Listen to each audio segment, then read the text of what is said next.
촛불 시민 여러분, 시민언론 뉴탐사의 강진구 기자입니다. 윤석열 정권이 무너져가고 있습니다. 윤 정권의 핵심 조직인 검찰이 흔들리고 있습니다. 우리는 하나다를 외치던 검사들이 나부터 살고 보자로 바뀌고 있습니다. 윤석열은 김건희 보호에 눈이 멀어서 검찰 조직 전체를 위기로 내몰고 있고, 정치검사들은 김건희 때문에 우리까지 죽을 수 없다는 태도를 보이고 있습니다.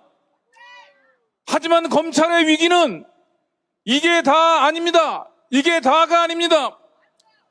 검찰 조직 전체를 집어삼킬 엄청난 쓰나미가 몰려오고 있습니다.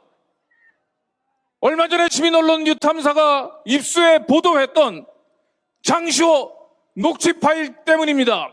1300개의 장시호 녹취 파일에는 겉으로 정의를 외치면서 속으로는 온갖 협잡과 음모를 일삼고 있는 검찰의 추악한 민낯이 고스란히 담겨 있습니다. 장시호 녹취 파일 등장인물은 김스타, 김영철 검사 한 명이 아닙니다. 윤석열부터 한동훈, 강백신, 김창진, 박주성, 검찰 조직 내 하나회로 불리던 이들은 박영수 특검 때부터 한솥밥을 먹기 시작해 지금까지도 야당 탄압과 언론 탄압, 정권 보위의 최일선에 있는 정치 검사들입니다. 이들에 의해 복동이 특급 도움이라고 불리던 장시호는 정치 검사들이 무덤까지 가져가야 할 그들의 치명적인 비밀을 폭로했습니다. 여러분, 그 내용이 뭔지 다 아시죠? 장시호 표현을 빌리자면 말 그대로 장시호가 녹취 파일을 통해 정치 검사들의 후다를 땄습니다. 불륜 조직은 검찰 조직을 삼킬 거대한 쓰나미의 작은 물방울에 불과합니다. 장시호에 따르면 검찰은 이재용에 대한 증인신문을 앞두고 산더미 같은 자료를 주면서 외우게 했다고 합니다.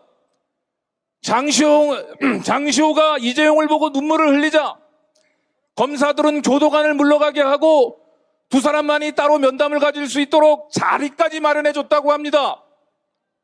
장시호가 이재용에게 제가 회장님에 대해서 증언을 해도 괜찮겠습니까? 라고 물었더니 이재용이 어차피 우리는 시호씨 증언을 부정할 거니까 시호씨도 살려면 검찰이 시킨 대로 해야 되지 않겠냐 라고 했다고 합니다. 이게 말이나 됩니까? 검사들이 집단으로 징역 10년 이상의 징역형에 처해야 될 중대한 위중조사 범죄를 저지른 겁니다. 정치검사들은 이렇게 범죄를 저지르고도 대법원에서 이재용 사건이 파기환송되자 또다시 장시호를 호출했습니다. 재판을 유리하게 이끌기 위해 장시호가 알고 있는 이재용의 치명적 핸디캡 프로토콜 마약 사건을 이용한 것입니다.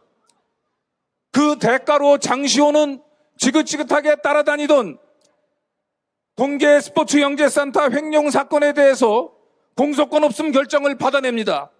그리고 이재용은 징역 2년 6개월의 실형을 선고받았지만 7개월 후에 광복절 특사로 풀려났고 치명적인 핸디캡인 마약 사건은 벌금형으로 마무리됩니다.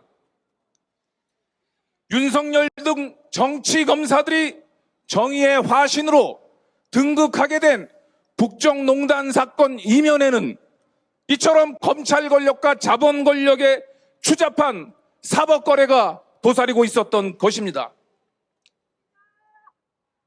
얼마 전 이화영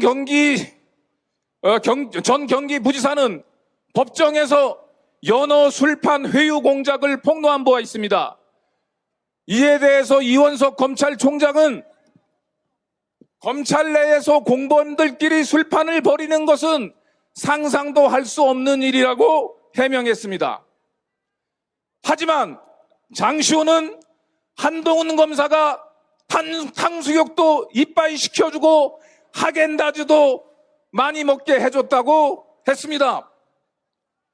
그리고 아직은 않았지만 장시호가 법정 구속된 후 연어 술판보다 더 엽기적인 이벤트가 검사실에서 있었다는 제보를 받아서 취재 중에 있습니다.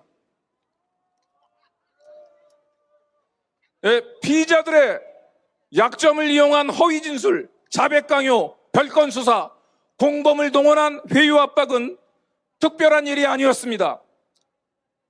장시호를 동원해서 사건을 조작한 것처럼 대장동 사건에서는 유동규, 대북 송금 사건에서는 쌍방울 김성태가 정치 검사들이 원하는 수사 결론이 나올 수 있도록 특급 도우미 역할을 한 것입니다. 더 이상 정치 검사들의 수사농단, 권력 남용을 이대로 방치할 수는 없습니다.